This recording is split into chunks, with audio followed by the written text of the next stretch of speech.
El sistema informativo de Canal 1 presenta CMI Emisión Central. Monumental fraude electoral estaba en marcha. Anulan 915.000 cédulas.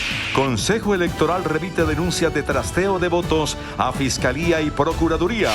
Unidad de Protección dice que no tiene cómo dar más seguridad a candidatos. Corte Constitucional tumba sanción a Uber y demás plataformas.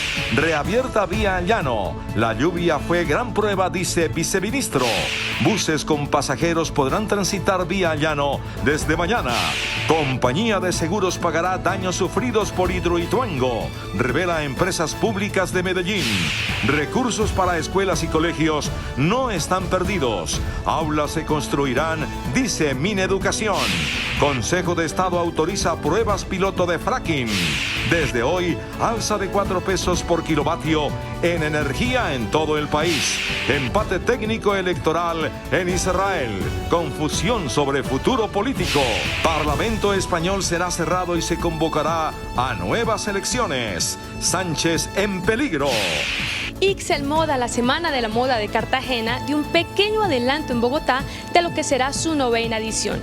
En minutos los espero desde el Hotel Courtyard de Bogotá, en donde varios diseñadores presentaron sus propuestas para este importante evento fashionista. Ya nos vemos. Buenas noches, nuestros secretos de hoy. 1. Lo que ocurrió en Nueva York con la primera dama. 2. Listos los resultados de la primera fase del concurso de méritos para elegir registrador nacional. 3. El Ministerio de Comercio revive un importante incentivo empresarial. Primera ñapa, el expresidente Santos en una cumbre de premios Nobel de Paz. Segunda ñapa, libre otro investigado, también por vencimiento de término. Y mi ñapa de hoy. La JEP descubre y cierra las puertas a nuevos colados. 1, 2, 3. Las ñapas y mi denuncia al cierre. Y en deportes, todo sobre el juego entre Deportivo Cali y el líder de la liga, Alianza Petrolera. Napoli derrota al campeón Liverpool en fecha de arranque de la Champions League. Buenas noches. Las autoridades electorales descubrieron un monumental fraude electoral que se estaba gestando en varias regiones del país. El Consejo Nacional Electoral anuló la inscripción de 915.000 cédulas por posible trasteo de votos y le pidió a la Fiscalía investigar qué personas están detrás de estas maniobras. Las autoridades electorales y judiciales están en máxima alerta ante posibles irregularidades relacionadas con trasteo de votos. El Consejo Nacional Electoral anuló la inscripción de 915.853 documentos, dado que se detectaron varias inconsistencias. Lo que queremos nosotros es castigar con toda determinación la transhumancia, que hoy en el país es bastante alta. Ustedes lo han visto. De las alertas que han presentado la Procuraduría, el mismo Consejo Nacional Electoral, la Registraduría y la misma misión de observación electoral, se habló de unos temas muy altos de transhumancia, que de esos 915.000 personas, más del 90-95% son efectivamente transhumantes. Muy a menudo en estratos 1 y 2 hay un aprovechamiento de la pobreza, de la miseria de muchas personas que son utilizadas por mafias electorales. Las regiones con mayor número de cédulas anuladas son Antioquia, Atlántico, Santander y Tolima. En departamentos como Cundinamarca también se detectaron casos alarmantes. En el municipio de Soacha pasó de 700, en unos meses antes 1.000, 1.200, a 20.000 ciudadanos inscritos en un solo mes. La Fiscalía advirtió que las personas implicadas en el trasteo de votos podrían enfrentar cargos y hasta ir a prisión. Tiene una sanción que va entre 48 y 148 meses de prisión, conducta que podría agravarse si hay participación de servidores públicos. Empezamos a cruzar los datos de inscripciones con las bases de datos a las cuales hizo referencia el señor presidente, para que ellos iniciaran las investigaciones correspondientes. La Fiscalía continúa con las indagaciones para rastrear qué personas estarían liderando las redes de trasteo de votos. Un alarmante panorama sobre la seguridad de los candidatos a las elecciones de octubre reveló el director de la Unidad Nacional de Protección, Pablo Elías González, en un debate de control político realizado en el Senado. El funcionario indicó que ya no hay carros blindados para entregar a los aspirantes más amenazados. Las críticas más fuertes por los asesinatos, secuestros y amenazas a que están siendo sometidos los candidatos a las elecciones regionales de octubre próximo tuvieron como blanco al director de la Unidad Nacional de Protección, Pablo Elías González. Póngase bravo con los delincuentes, póngase bravo con los bandidos que están amenazando a nuestros candidatos, los candidatos de todos los partidos políticos en este país. No se ponga bravo con un senador que está haciendo su trabajo. Los congresistas insistieron en sus pedidos de mayor protección para quienes hacen política en las regiones y están amenazados por grupos armados ilegales. Sentimos que el objetivo es tomarse el poder local y en promedio sucede una amenaza a diario y un atentado o asesinato cada 2 días y medio. Aquí no hay bandidos buenos y no hay bandidos malos, aquí todos los bandidos hay que combatirlos con la fuerza pública. La ministra del Interior reconoció la alta carga que tiene bajo su responsabilidad la UNP en un país con más de 8 millones de líderes sociales y 117.000 candidatos. Director de la UNP, ayer muy angustiado, me hizo conocer que ayer llegaron 591 solicitudes adicionales y que solamente el partido de las FARC está pidiendo protección para 308 candidatos. Y el ministro de Defensa invitó a la ciudadanía a colaborarle a la fuerza pública en la lucha contra la delincuencia. Y nos quieren amedrentar e imponernos una voluntad. ¿Para qué? Para cooptar el Estado, de ello derivar rentas ilícitas y además proteger otras muchas que hoy en día tienen. Al final, el director de la UNP hizo un descarnado diagnóstico sobre la grave crisis de seguridad por la que atraviesan los candidatos. Dijo que hay más de 8.300 esquemas de protección, que los escoltas también corren peligro porque solo pueden usar armas cortas y que no hay carros blindados para todos los candidatos. Señor ministro, y se lo comentaba yo a la señora ministra el día de ayer, tenemos una emergencia, porque no hay vehículos blindados ya en el país, en el mercado para suministrarnos las rentadoras. Esa es la situación que estamos viviendo. Insatisfecho con las respuestas, el senador liberal Mauricio Gómez le dijo mentiroso al director de la UNP y le pidió la renuncia.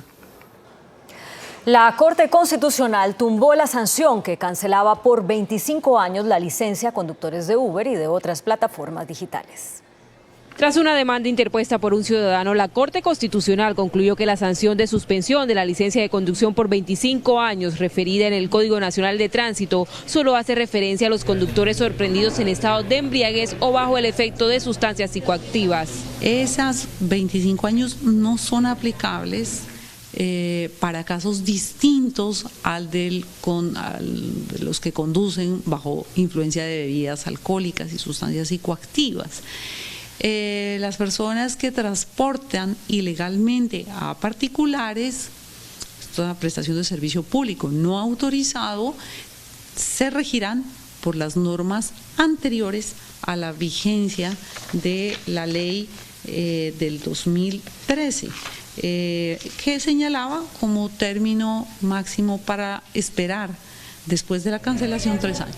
Por otra parte, la Corte también decidió mantener la norma del deber fundamental del militar para defender a Colombia, incluso con su propia vida. Que el Estado se defiende, se protege a través de personas que tienen la integridad, la preparación, el conocimiento para poner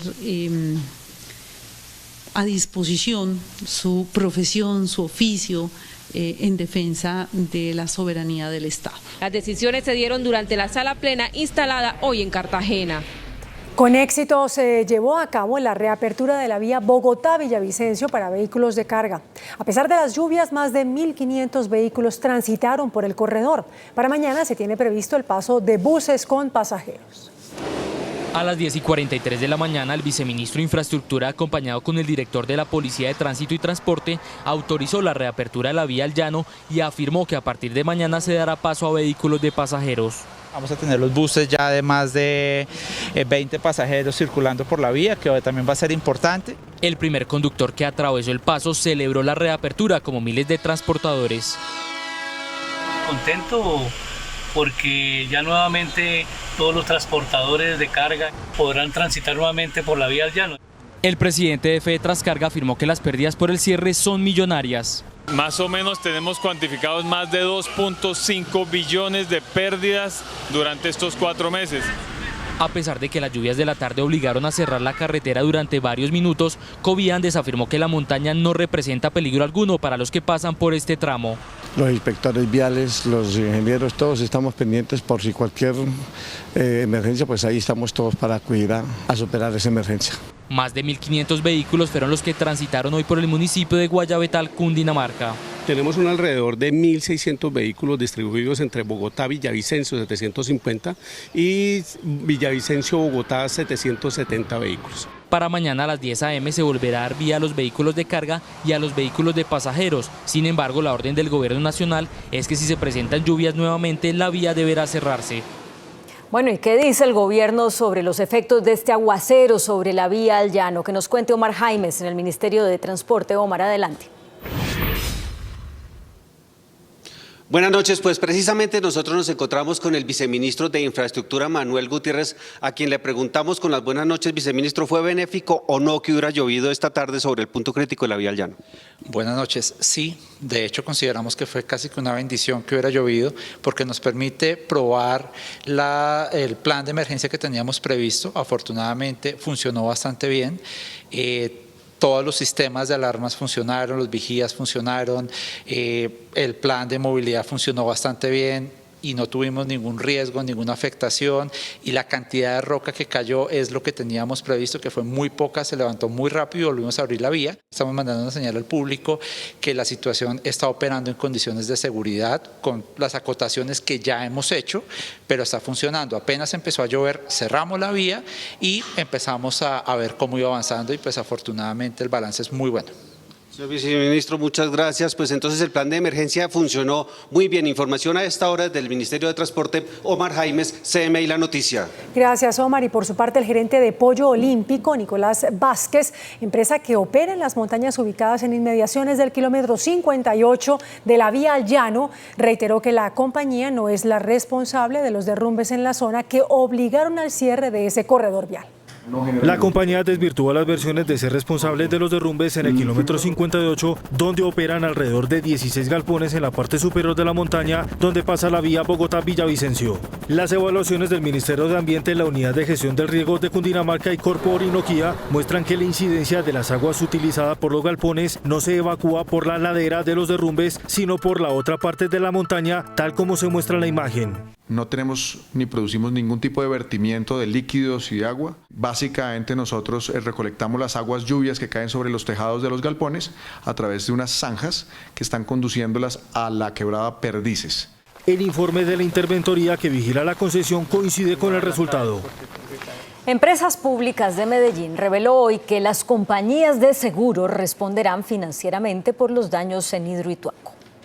16 meses después de presentarse la contingencia de Hidroituango, la compañía aseguradora Mapfre confirmó que pagará los seguros por daños y lucro cesante. Lo que la aseguradora está reconociendo es que el evento fue accidental y de características imprevisibles. Los montos máximos de cobertura por daños materiales son de hasta 2.550 millones de dólares y por lucro cesante 628 millones de dólares por año de retraso. Hasta que no se termine de hacer todo el inventario de daños y su cuantificación y no se termine de entrar en operación las unidades de generación para el reconocimiento de lucro cesante, la póliza sí abre la posibilidad de que la aseguradora vaya haciendo pagos parciales. La aseguradora hará un estudio detallado del proyecto para determinar los montos que reconocerá. Hay que hacer un inventario detallado de cuáles fueron todos los daños que nosotros vamos a estar reclamándole al seguro y cada uno de esos daños hay que asociarle un valor X, un valor determinado. EPM suscribió un contrato para vender el parque eólico Los Cururos que tiene en Chile por un valor de 138 millones de dólares, que junto con la venta de acciones en ISA hacen parte del plan para financiar la contingencia en la que han invertido por lo menos 600.000 millones de pesos hasta ahora. La ministra de Educación, María Victoria Angulo, reveló que los recursos de los proyectos de infraestructura educativa cuyos contratos fueron cancelados por incumplimientos de las firmas ejecutoras no están perdidos. Durante un debate de control político en el Congreso, los representantes describieron el drama que se vive en las regiones por la parálisis de los proyectos de infraestructura educativa. Le entregaron los colegios de Gigante, Huila y de Villavieja a un consorcio portugués que no tenía ni la capacidad técnica ni la capacidad financiera para hacerlo. La ministra reiteró que el gobierno ya tiene listo un paquete de medidas para reactivar las obras y confirmó que los recursos por más de 2 billones de pesos no están perdidos. Cada obra tenía 17 hitos y solo se pagaba por el avance en cada uno de los hitos. Por lo tanto, las obras que están paradas, pues claramente esta plata no se ha desembolsado, reposa en la fiducia, se les ha dado el estado de cuenta a cada entidad territorial, tanto del aporte de la nación como del aporte de la entidad territorial. La ministra se comprometió a terminar las aulas con nuevos contratistas. En Colombia, cada día son sancionados 5 abogados por faltas a su profesión. Así lo indica un informe de la Sala Disciplinaria de la Judicatura, revelado por la Corporación Excelencia en la Justicia. En los últimos 5 años han sido sancionados 5.984 abogados. En el 2017 fueron sancionados 1.172, en el 2018 1.098 y hasta marzo de 2019 ya iban 208 abogados. Las causales por las que más se está sancionando a los abogados son dilación de los procesos, lo que tiene que ver con quedarse con el patrimonio de los clientes, con los resultados beneficiosos de las sentencias y negligencia profesional. Uno de los problemas es la proliferación de facultades de derecho de dudosa reputación. Es un llamado de atención y una alerta temprana para las facultades de derecho y para los formadores en materia jurídica. La Corporación Excelencia en la Justicia le hizo un llamado al Ministerio de Educación para que vigile con mayor rigurosidad los programas de derecho en el país. Las autoridades desarticularon una red criminal que falsificaba y comercializaba medicamentos en Bogotá. 27 personas fueron capturadas y más de 6 toneladas de drogas adulteradas fueron incautadas. Leche para bebés, medicamentos para enfermedades de alto costo y potencializadores sexuales. Estos eran algunos de los productos falsificados que comercializaba la red criminal que operaba en 6 ciudades del país. El mercado más grande estaba en Bogotá, donde tenían droguerías propias. Se le incautaron 6 toneladas de toda clase de medicamentos. Que han sido capturadas 27 personas. En laboratorios clandestinos como estos se elaboraban y almacenaban los medicamentos falsos, vencidos o de contrabando. Su venta se concentraba en las localidades de Ciudad Bolívar, Bosa y Puente Aranda. Logramos identificar y allanar cerca de 6 droguerías que habían sido montadas por ellos mismos, en los cuales comercializaban todos estos elementos adulterados, falsificados, de contrabando. Fueron más de 40 allanamientos y los inmuebles usados para cometer el delito serán objeto de extinción de dominio. A propósito de que esta semana quedará listo el decreto que ratifica la prohibición del consumo de drogas en ciertos espacios públicos, CMI hizo un recorrido por varios parques de Bogotá en el que fue evidente que la mayoría de ellos están tomados por consumidores de marihuana. Este es el pan de cada día en los parques de Bogotá. Jóvenes y menores de edad consumen droga a plena luz del día y ante la mirada de los transeúntes. En un recorrido por 10 parques, en 7 identificamos venta y consumo de estupefacientes. La presencia de la policía es escasa y los consumidores parecen haber colonizado estos espacios. Quienes osan cruzar por ahí lo piensan 2 veces. Aunque el decreto que prohíbe el consumo y permite la incautación de droga está vigente, la realidad en los parques de Bogotá refleja otra cosa. El distrito expedirá esta semana un decreto que refuerza la prohibición del consumo de estupefacientes en el espacio público y a 200 metros de colegios, jardines y cualquier institución educativa. Y eso es lo que pretende finalmente el decreto, garantizar la tranquilidad, la seguridad, el derecho a la diversión, al deporte de nuestros niños. La prohibición será 24 horas del día, los 7 días de la semana. Quienes infrinjan la norma serán sancionados con una multa tipo 2 del Código de Policía, equivalente a 208.000 pesos. Regular el uso, comercialización y consumo de marihuana recreativa para adultos, propuso hoy un grupo de congresistas que radicó un proyecto de ley en el Senado de la República.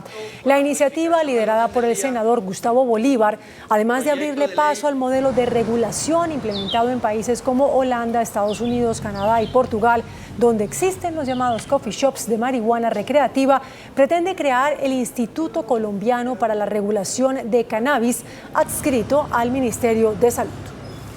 Medicina Legal identificó plenamente los restos de Gloria Anzola, una de las víctimas que figuraba como desaparecida de la toma del Palacio de Justicia. El Instituto Nacional de Medicina Legal le entregó a la familia de Gloria Anzola sus restos luego de identificar plenamente su identidad. Mediante cotejo de ADN lograron identificar que mi mamá, el cuerpo de mi mamá, se encontraba en la tumba que correspondía a María Janet Rosso de Caicedo.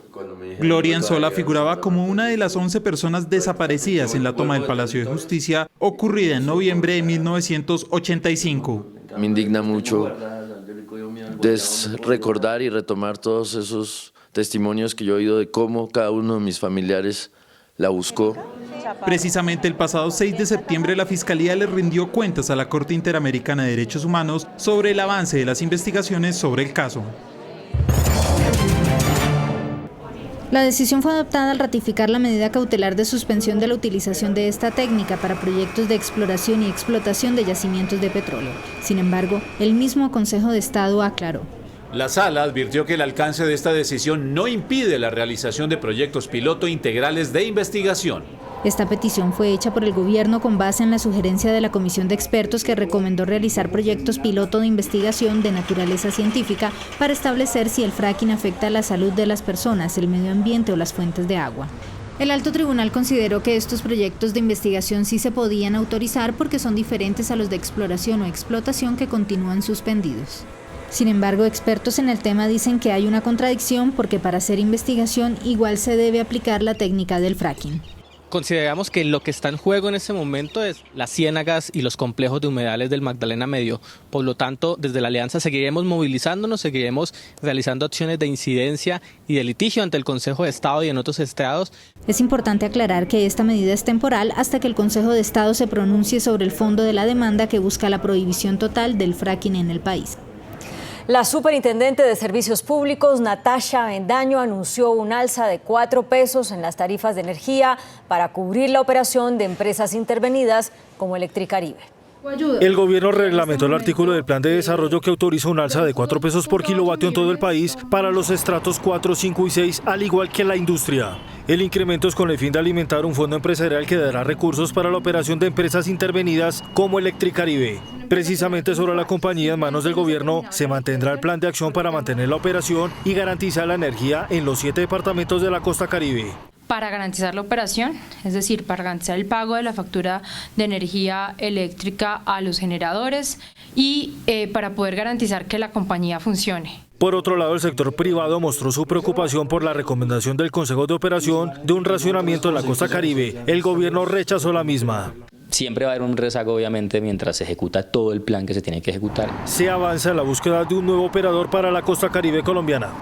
Durante un recorrido que hizo por Honda, La Dorada e Ibagué, el presidente Iván Duque reaccionó ante la posibilidad de que la Corte Constitucional pueda fallar en contra de la ley de financiamiento y dijo que esa norma debe seguir vigente porque el país ha tenido con ella una clara recuperación económica. El presidente Iván Duque dijo aquí en Ibagué que respeta la autonomía de la Corte Constitucional, pero pide que se mantenga la vigencia de la ley de financiamiento o reforma tributaria que estima que le ha traído mucho bien a este país en materia económica y tributaria. Mantener la ley, avanzar en su implementación, además con lo que ha tenido que ver con la reforma y la modernización de la DIAN, donde el recaudo este año ha crecido más de un 10%, son también mensajes muy contundentes. ¿Qué esperamos nosotros los colombianos? Mantener esa ley para que esa ley le siga trayendo beneficios al país. El presidente Iván Duque hizo hoy un recorrido por Honda, La Dorada y Puerto Salgar, donde inauguró una vía alterna de 33 kilómetros que va a mejorar la movilidad en los límites de los departamentos de Caldas, Tolima y Cundinamarca, así como puso en funcionamiento una bodega para las mercancías que vienen o van para la costa atlántica y además dejó en marcha en Ibagué un programa de propietarios de vivienda. Entonces se reafirma el principio de concluir, pero también el deseo de nuestro gobierno de acelerar estas obras para contribuir a la competitividad del país. Ese es el gran valor de lo que estamos haciendo hoy y nosotros seguiremos todos los días terminando obras y también diseñando nuevos proyectos para la competitividad del país. Con Cristian Morales y Carlos Ruiz desde la ciudad de Ibagué, CMI, La Noticia. Los logros de mi vida son fruto de buenas decisiones y para tomarlas conté con la ayuda de expertos. Me asesoro con Protección. Protección, su próxima buena decisión. El ministro de Comercio, José Manuel Restrepo, destacó el crecimiento de 3,1% del índice de la producción industrial al cierre de julio. De acuerdo con el DANE, el índice de producción industrial creció 3,1% al mes de julio del presente año. Dicha tasa, que abarca todas las actividades industriales del país, mantiene su tendencia al alza con más de 19 sectores en cifras positivas. En línea con la encuesta manufacturera, esta rama de actividad fue la que más creció, seguido de energía, minas y agua potable. Para el gobierno, la reactivación aumentará el nivel de las exportaciones. Crecen las cifras, por ejemplo, de producción industrial y en buena medida alimentadas de este crecimiento, pues las importaciones de insumos para ese proceso de producción también vienen creciendo. Se espera que la producción industrial se traduzca en mayor crecimiento para la economía colombiana.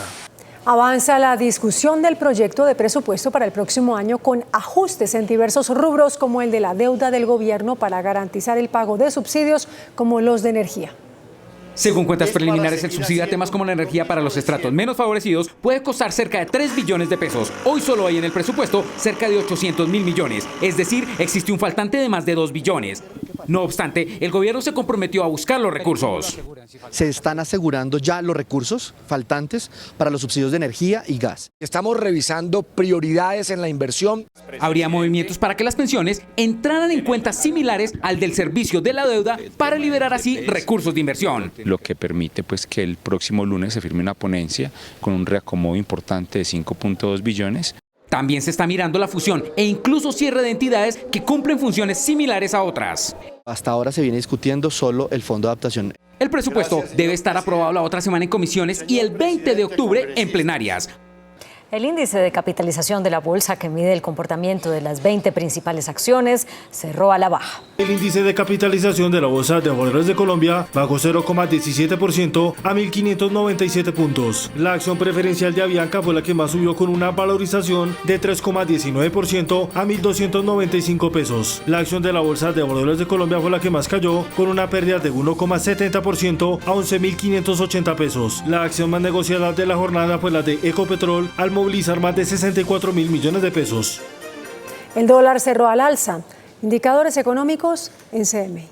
La tasa representativa del mercado que regirá para mañana miércoles será de 3.380 pesos con 92 centavos. Los profesionales de cambio compran la divisa en promedio entre 1.180 pesos y la venden entre 1.230 pesos. Un euro cuesta 3.747 pesos. La libra de café en Nueva York se cotizó a $1. El azúcar se transó en 10,97 centavos de dólar la libra. El barril de petróleo WTI se cotizó en $58.73. La referencia Brent para Colombia se cotizó en $64.15. Una acción de Ecopetrol cuesta 3.000 pesos. En Israel, los primeros sondeos indican que las elecciones legislativas dejaron un empate técnico entre el partido conservador de Benjamín Netanyahu y la opositora Alianza Azul y Blanco. Se cerraron las urnas en las elecciones legislativas repetidas que confirmaron el bloqueo político que sufre Israel. Aunque la totalidad de los votos no se han terminado de escrutar, la tendencia arroja un virtual empate técnico entre el partido conservador del primer ministro Benjamín Netanyahu y el centrista Movimiento Azul y Blanco, liderado por el exgeneral Benny Gantz. Cada colectividad se quedará con no menos de 32 de los 120 escaños del Parlamento, lo que significa que ninguno tiene la mayoría legislativa y desde ya se da por sentado un gobierno de gran coalición. La suma por bloques ideológicos, encabezados por estos dos grandes partidos y respaldados por formaciones aliadas, prevé 58 asientos para la derecha frente a los 52 de la centroizquierda, mientras que los conservadores laicos de Israel Nuestra Casa del exministro de Defensa Víctor Lieberman avanzan y podrían tener la llave de la gobernabilidad con 10 parlamentarios. Esta es la primera vez en la historia de Israel en la que fueron convocadas unas segundas elecciones legislativas en menos de 5 meses, tras la derrota de Netanyahu en abril, cuando no logró las mayorías parlamentarias para formar su quinto gobierno. Para nosotros todas las empresas tienen algo en común: su grandeza. TCC, orgullosos de lo que llevamos. En España se convocará a nuevas elecciones generales luego de que el rey no propusiera a ningún candidato. Estas serían las cuartas elecciones en 4 años. El último intento para formar gobierno después de 4 meses en España no dio fruto. Luego de que el rey Felipe VI terminara la ronda de consultas con todos los candidatos, concluyó que Pedro Sánchez no consiguió los apoyos necesarios para formar gobierno, así que no propuso ningún nombre ante la falta de acuerdo entre partidos. El rey pidió convocar a nuevas elecciones, así lo comunicó el presidente en funciones. El resultado es claro, no hay una mayoría en el Congreso de los Diputados que garantice la formación de un gobierno, por lo que el país se ve abocado a una repetición electoral el próximo día 10 de noviembre. Sánchez culpó al partido Unidas Podemos de bloquear la formación de gobierno en 4 oportunidades. Unidas Podemos es el único partido a la izquierda de la socialdemocracia que ha impedido 4 veces, insisto, 4 veces, 2 en 2016 y 2 en 2019, un gobierno progresista. Pedro Sánchez, que ya tuvo 2 votaciones de investiduras fallidas en julio, no ha conseguido llegar a un acuerdo con Unidas Podemos para formar un gobierno. El suizo Roger Federer y el alemán Alexander Zverev confirmaron hoy que jugarán un partido de exhibición el viernes 22 de noviembre en el Movistar Arena de Bogotá. Nos vemos después del 1-2-3.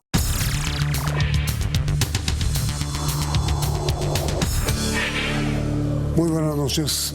Segunda parte de nuestro programa con el doctor Juan Daniel Oviedo, director del DANE y los indígenas en Colombia. ¿Cómo es la distribución de nuestros indígenas? En el campo, ¿cuántos viven? En la ciudad, ¿cuántos viven? Bueno, ahí mayoritariamente la población indígena del país habita en las zonas rurales de Colombia. Estamos viendo que el 79% de la población indígena está en zonas rurales, mientras que solo el 21% está en cascos urbanos. La mayoría de ellos en municipios con una muy importante prevalencia de población indígena, como municipios del Cesar o del Magdalena o de La Guajira, en donde casi toda la población de esos municipios, a pesar de que es urbano, es autorreconocida como indígena. Pero a pesar de que es urbana, no es que esté concentrada en Cali o en Bogotá, sino está concentrada en pequeños municipios de La Guajira, de Cesar o de Magdalena, que en su totalidad son de población indígena. Ahora, mire, doctor Lodior, el promedio de la familia hoy en Colombia, de los hogares, es de 3 personas, sí. en general. Los paisas tienen mucho más, pero en general. ¿Usted de dónde es? De Bogotá. ¿Cuál es el promedio de la familia indígena? Aquí el promedio de la familia indígena nos está dando que el tamaño es de 3.6 personas, sí. Pero vemos departamentos como el Magdalena y Chocó, en donde esos hogares tienen 5 personas, mientras que en departamentos como Santander o como en el departamento del Cauca tienen 3 personas. Nariño, mire. Es bastante heterogéneo. ¿Los indígenas o nuestros indígenas controlan la población? No, nosotros no tenemos información para establecer esos elementos de control de población, pero sus niveles de fecundidad a veces incluso son supremamente atípicos, que lleva a que, por ejemplo, cuando mostramos esta diapositiva, los hogares de más de 5 personas, que en Colombia, que es el azul oscuro o negro, según se vea, solo representan el 17%, para la población indígena representan el 27%. Es decir, que ellos sí tienen una mayor tendencia a tener hogares numerosos, como son los hogares de 5 personas o más, y ya empatan en los hogares de 4 personas y 3 personas. Eso lo que refleja es que por más de que la población indígena tenga su autonomía política, institucional, las tendencias demográficas sí se van mezclando, es decir, su contacto con la realidad nacional va llevando a que las tasas de fecundidad vayan disminuyendo y los tamaños de los hogares se vayan homogenizando. Ahora, mire, doctor, después de comerciales, ¿en qué casas viven los indígenas? ¿De qué las hacen? ¿Quién las construye? ¿Cómo las hacen? ¿Quién es el ingeniero? Todo eso, después de comercial.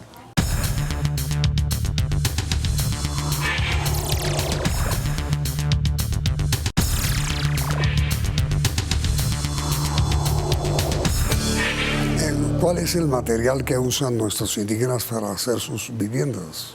Bueno, como este es un censo de población y vivienda, pudimos observar que si bien los materiales, llamémoslos tradicionales, como bloque, ladrillo, piedra o madera, son prevalentes con una participación del 37.2% de sus viviendas, todavía los materiales artesanales como la tapia pisada, el bareque y el adobe son supremamente importantes dentro de la tipología de las viviendas indígenas.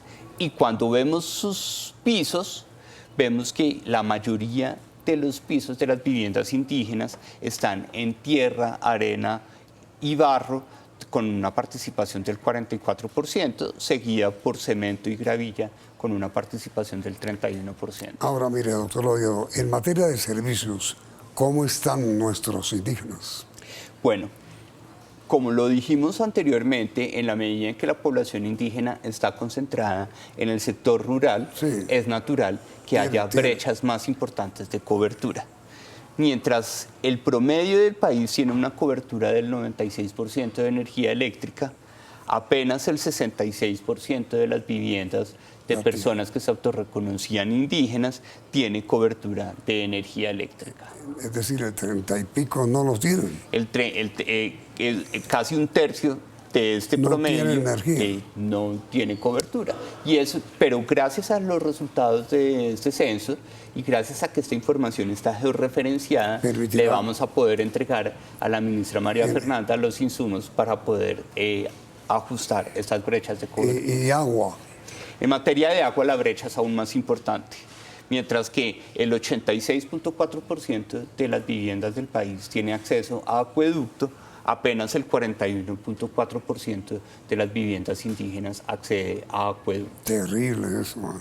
Eso lleva a que las viviendas indígenas, a la hora de preparar alimentos, esos hogares utilicen, además del acueducto público, como se puede ver en la siguiente diapositiva, utilicen agua de pozos o aljibes en un 15%, o de ríos o quebradas o nacimientos que no la purifican. En un 18.8%, que puede estar teniendo unas condiciones de riesgo en materia de salubridad. Y en materia de salud, ¿cómo están nuestros indígenas? Bueno, en materia de salud, el censo hace una pregunta muy sencilla y es, ¿usted tuvo algún problema de salud en los últimos 30 días? Los colombianos en promedio, el 10.4% de los colombianos dijo, sí, a mí algo me dolió. Sí. Mientras que de la población indígena solo el 8.9% dijo que había tenido un problema de salud. No le puedo creer eso. Eso es el resultado de que ellos son una población mucho más joven que el total nacional. Mucho joven, pero muy sana. Y muy sana. ¿Usted cree que Colombia debe destinar y dar mayor atención, mayores recursos a nuestros indígenas? Bueno, aquí no hay que hacer ninguna modificación porque en el caso de la población indígena, el Sistema General de Participaciones sí establece que los recursos que se transfieren a los resguardos son proporcionales a la población. No como en todo el país. En el resto del país, para todos los departamentos en general, es en función de la participación. Automáticamente tendrán más participación. Y este es un tema que ya hemos venido trabajando con el Departamento Nacional de Planeación para que la asignación del Sistema General de Participaciones de 2020 reconozca estas cifras poblacionales. En su opinión y pregunta final, ¿es indispensable proteger más a nuestros indígenas?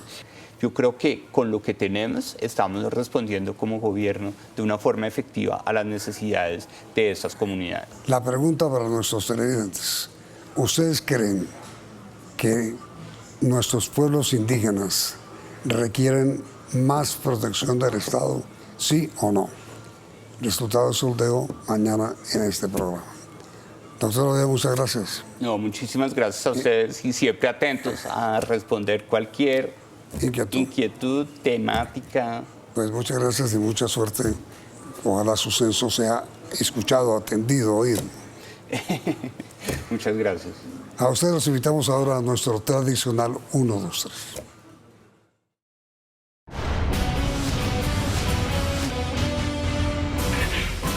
Nuestros secretos de hoy. 1. La primera dama, María Juliana Ruiz, fue invitada especial de la Bolsa de Nueva York en uno de los actos programados como parte de la conmemoración de los 10 años de la organización Together for Girls, Juntos por las Niñas. La esposa del presidente Duque realizó el toque de la campana con el cual cerró las operaciones bursátiles del día en la Gran Manzana. La primera dama aprovechó la ocasión para exponer los avances del gobierno Duque en la lucha contra la violencia hacia niñas, niños y adolescentes. Que nos hayan hecho este reconocimiento a Colombia, de hacer parte de este momento tan especial y significativo para ellos, porque es una manera también de reconocer los avances que tiene nuestro país en materia de vulneración de derechos hacia los niños, en materia de reconocer qué podemos hacer en realidad por los niños, niñas y adolescentes que han sido víctimas de violencias. Colombia recibió el reconocimiento de la organización Together for Girls por la campaña Alianza Nacional contra la Violencia hacia las Niñas, los Niños y los Adolescentes que promueve María Juliana Ruiz. Para muchos, tanto en el gobierno como en los círculos políticos, ha sido una grata sorpresa la gestión de la primera dama. 2. Acaba de ser publicada la lista clasificatoria con los resultados de la primera fase del concurso de méritos para elegir el reemplazo de Juan Carlos Galindo como registrador nacional del Estado Civil. De los 16 nombres que aparecen en el documento, solo los 10 primeros serán llamados a entrevista con los presidentes de las altas cortes. En la lista continúan fuertes los candidatos Joaquín José Vives y Alexander Vega, ambos exmagistrados del Consejo Nacional Electoral, quienes se encuentran en el tercer y quinto puesto respectivamente. Los candidatos que encabezan la lista de favoritos son el exmagistrado del Tribunal Administrativo de Cundinamarca, Leonardo Torres, y Virgilio Almanza, exmagistrado auxiliar del Consejo de Estado. A Vives y Vega les va muy bien en la prueba de conocimiento y competencias, pero bajan su puntaje en la evaluación de la hoja de vida. Todo se definirá en las entrevistas con los presidentes de las Cortes en octubre. 3. El Ministerio de Comercio revivió hoy la máxima distinción que el gobierno entrega a las pequeñas y medianas empresas que han logrado aprovechar los mercados internacionales. Se destaca que lo hayan hecho a través de estrategias basadas en el cumplimiento de los estándares de calidad. El Ministerio de Comercio retoma así el proceso de incentivos con este galardón que nació en 1975 y se entregó por última vez en 2015. Este reconocimiento exalta los esfuerzos para lograr la excelencia organizacional y el acceso a mercados internacionales mediante el cumplimiento de normas técnicas. También incentiva el aprovechamiento que hacen los empresarios de los acuerdos comerciales vigentes y el esfuerzo que realizan por articularse con cadenas regionales de valor. Las empresas que obtengan este reconocimiento logran una calificación AAA que les permite mayor acceso al sector financiero para la financiación de sus proyectos. Primera ñapa. El ex jefe de Estado soviético Mikhail Gorbachev recibió el Nobel de Paz en 1990. Años después, el líder soviético decide que para promover la paz por todo el mundo se debía crear una plataforma con el fin de promover mensajes inspiradores. Con este objetivo nace la primera cumbre mundial de premios Nobel de Paz en la ciudad de Roma en 1999. Desde entonces se ha celebrado anualmente en ciudades emblemáticas para el logro de la paz mundial, entre ellas París, Berlín e Hiroshima. Es el evento anual más importante del mundo encaminado a construir la paz o para lograr su consolidación y desarrollo. A la próxima cumbre en Mérida, Yucatán, asistirán junto a Santos 10 galardonados más, entre ellos Lech Wałęsa de Polonia, Frédéric de Klerk de Sudáfrica, Shirini Ebadi de Irán y Jody Williams de Estados Unidos. Además, el expresidente Santos recibió el homenaje de ser elegido para pronunciar el discurso de apertura de la cumbre.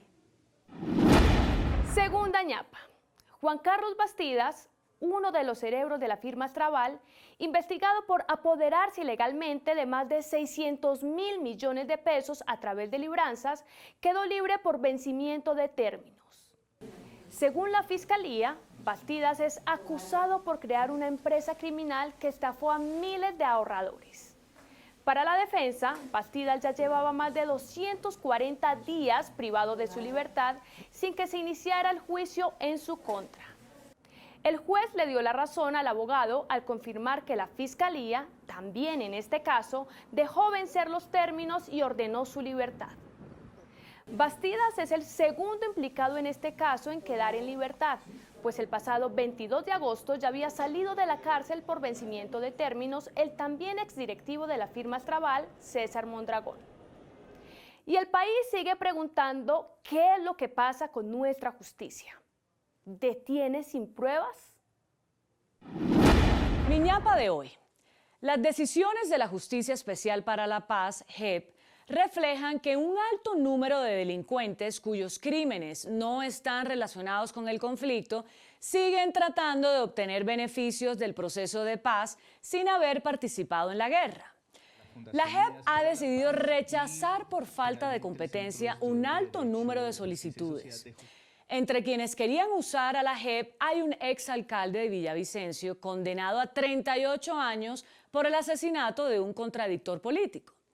También trató de colarse un militar condenado por asesinar a su compañera permanente. Varios delincuentes detenidos por tráfico de armas quisieron hacerse pasar como miembros de las FARC o de las autodefensas, pero no lograron demostrar su vinculación.